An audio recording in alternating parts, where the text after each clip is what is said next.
Equilibrium budget line, ठीक है।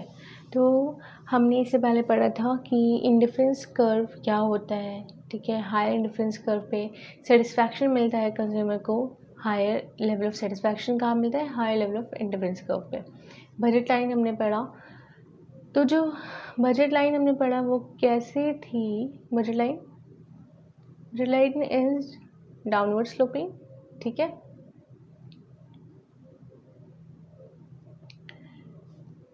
ठीक, और क्या था उसमें बजट लाइन में कि हम गिवन प्राइसेस और गिवन इनकम पे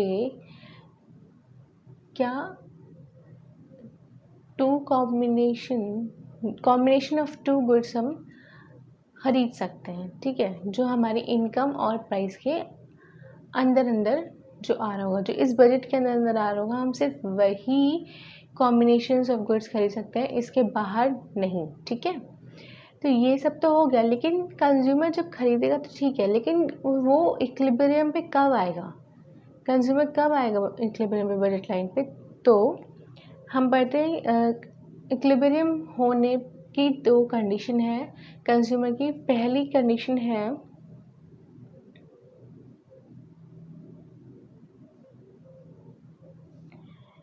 MRS is equals to PX upon PY, ठीक है। MRS क्या होनी चाहिए, is equals to PX, price of X is equals to price of Y की इक्वल होनी चाहिए हमारी मार्जिन रेट ऑफ सब्स्टिट्यूशन, ठीक। सेकंड कंडीशन है हमारी कि MRS जो होगी मस्ट बी फॉलोइंग,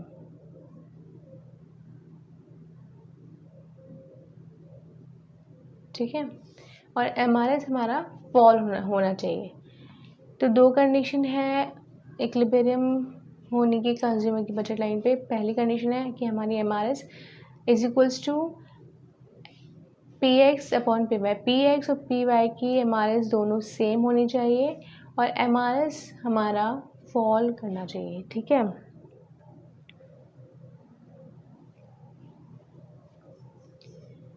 अब हम करते हैं ग्राफिकली, हम समझते हैं कि बजट लाइन पे कंज्यूमर इक्विलिब्रियम कहाँ होता है। तो ये तो हमारी दो कंडीशंस हो गई, ठीक है।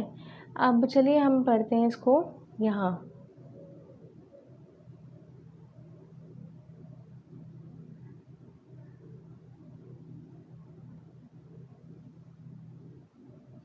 This is the budget line,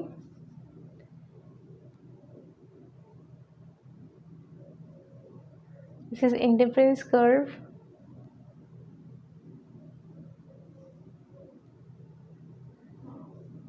ठीक है। ये IC1 है, ये IC2 है, ये IC3 है, ठीक। ये पॉइंट E हो गया, ये पॉइंट F हो गया, और यहाँ पे जब ये इंटरसेक्ट कर रहे हैं तो ये पॉइंट क्या हो गया हमारा, B मान लेते हैं हम, ठीक है। ये है A, ये है C, ये 0, ये X और ये है Y, ठीक है। तो ये जो पॉइंट है यहाँ पे बजट लाइन किसकी टेंजेंट है, IC कर्व की टेंजेंट है, ठीक है। तो ये जो पॉइंट है ये क्या है, इक्विलिब्रियम पॉइंट है कंज्यूमर का। यहाँ पे कंज्यूमर इक्विलिब्रियम बैलेंस होता है यहाँ पे, ठीक है। क्यों, क्योंकि ये हायर इंडिफरेंस कर्व पर है और बजट लाइन इसके टेंजेंट है। तो क्यों कंज्यूमर तो F पे भी हो सकता है, E पे भी हो सकता है, लेकिन क्यों नहीं हो रहा है, क्योंकि ये जो IC कर्व है ये IC2 के छोटा है और ये कम लेवल ऑफ सेटिस्फैक्शन दे रहा है, ठीक है। यहाँ पे ये जो टेंजेंट है यहाँ पे क्या हो रहा है, MRS जो हो रही है हमारी, अगर वो E पॉइंट पे इक्विलिब्रियम हो जाएगा तो यहाँ क्या होगा, E पॉइंट अगर, तो ये कंडीशन सेटिस्फाई नहीं हो रही है, ये कंडीशन सेटिस्फाई नहीं हो रही है यहाँ पे, और ना ही ये कंडीशन सेटिस्फाई हो रही है यहाँ पे, ना E पॉइंट पे सेटिस्फाई हो रही है ना F पॉइंट पे सेटिस्फाई हो रही है।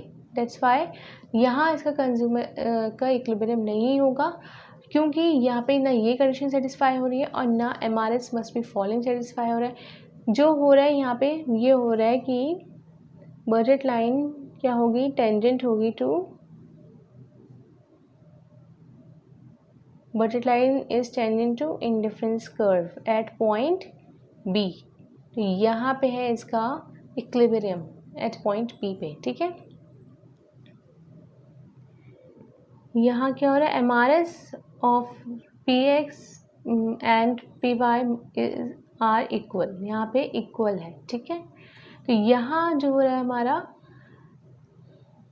क्या हो रहा है, इक्विलिब्रियम है यहाँ पर, ओके। अगर हम देखते हैं कि एक कंडीशन हो जाएगी हमारी MRS is greater than PX, तो क्या होगा, क्योंकि MRS ज़्यादा मिल रहा है, मार्जिनल रेट ऑफ सब्स्टिट्यूशन ज़्यादा है, तो क्या करता है कंज्यूमर, जब मार्जिनल रेट ऑफ सब्स्टिट्यूशन ज़्यादा होता है तो गुड का कंजम्पशन ज़्यादा करता है, तो वो PX का कंजम्पशन ज़्यादा करेगा, क्योंकि उसको प्राइस कम पे करना पड़ रहा है और उसको सेटिस्फैक्शन ज़्यादा मिल रहा है, तो वो तब तक उसको कंज्यूम करेगा कमोडिटी एक्स को जब तक कि MRS is equals to PX ना हो जाए, ठीक है। जब तक कि MRS is equals to PX ना हो जाए, ठीक। तो जब तक कि MRS is equals to PX ना हो जाए, जब तक कि F पॉइंट से B पॉइंट पे ना पहुंच जाए, तब तक ये कंजम्पशन करेगा PX का। और अगर MRS is less than PX upon PY होता है, तो यानी कि उसको जो सेटिस्फैक्शन मिल रहा है कमोडिटी Y कंज्यूम करने का, वो PX का जो प्राइस है वो बढ़ गया है, ठीक है। तो वो PX का कंजम्पशन क्या करेगा, कम कर देगा, और PY का कंजम्पशन वो बढ़ा देगा, तब तक बढ़ाएगा जब तक कि क्या ना हो जाए, MRS is equals to PX upon PY ना हो जाए, ठीक है। तो कंज्यूमर इक्विलिब्रियम कहाँ होता है, जहाँ पे बजट लाइन टेंजेंट होती है इंडिफरेंस कर्व के, ठीक। और दो कंडीशन जहाँ पे दो कंडीशन फुलफिल होती हैं, वो कौन सी, MRS is equals to PX upon Y, और MRS हमारा फॉल करना चाहिए, ठीक है। तो इस पॉइंट पे MRS equals to PX upon PY एक कंडीशन ही सेटिस्फाई हो रही है, ये नेसेसरी कंडीशन है, नहीं सॉरी, ये सफिशिएंट कंडीशन है लेकिन नेसेसरी नहीं है। तो ये वाली हमारी नेसेसरी तो ज़रूर होनी चाहिए, MRS मस्ट बी फॉलिंग। यहाँ MRS फॉल भी कर रहा है और MRS equals to PX upon PY भी है, और बजट लाइन इंडिफरेंस कर्व के टेंजेंट है, क्योंकि हायर इंडिफरेंस कर्व हमारा इंटरसेक्ट कर रहा है टू द बजट लाइन, क्योंकि यहाँ पे हम हायर लेवल ऑफ सेटिस्फैक्शन मिल रहा है हमारे इनकम के अंदर। अब आप कह सकते हैं कि IC3 तो IC2 से हायर है, हायर लेवल ऑफ सेटिस्फैक्शन देगा, नहीं, क्योंकि ये बजट लाइन के बियॉन्ड है और ये हमारी इनकम के बाहर है, ठीक है। तो हम ये इतनी गुड्स अटेन नहीं कर सकते हैं, ठीक है। ये अनअफोर्डेबल कॉम्बिनेशन ऑफ गुड्स हो गया बजट लाइन के बियॉन्ड, तो हम नहीं कंज्यूम कर सकते हैं इसको, इसलिए हम IC2 पर ही हमारा कंज्यूमर का इक्विलिब्रियम होगा, ठीक है। तो ये था कंज्यूमर इक्विलिब्रियम बजट लाइन पे क्या होता है। आज ये चैप्टर कंप्लीट हो चुका है। अब हम करेंगे डिमांड, जो कि बहुत इंटरेस्टिंग होने वाला है। अगर आप लोगों को ये वीडियो पसंद आई है तो प्लीज़ लाइक करें, सब्सक्राइब करें और शेयर करें, ठीक है। और अगर कोई भी क्वेरी है या फिर आप लोगों को समझ नहीं आया है तो कमेंट बॉक्स में आप मुझसे पूछ सकते हैं।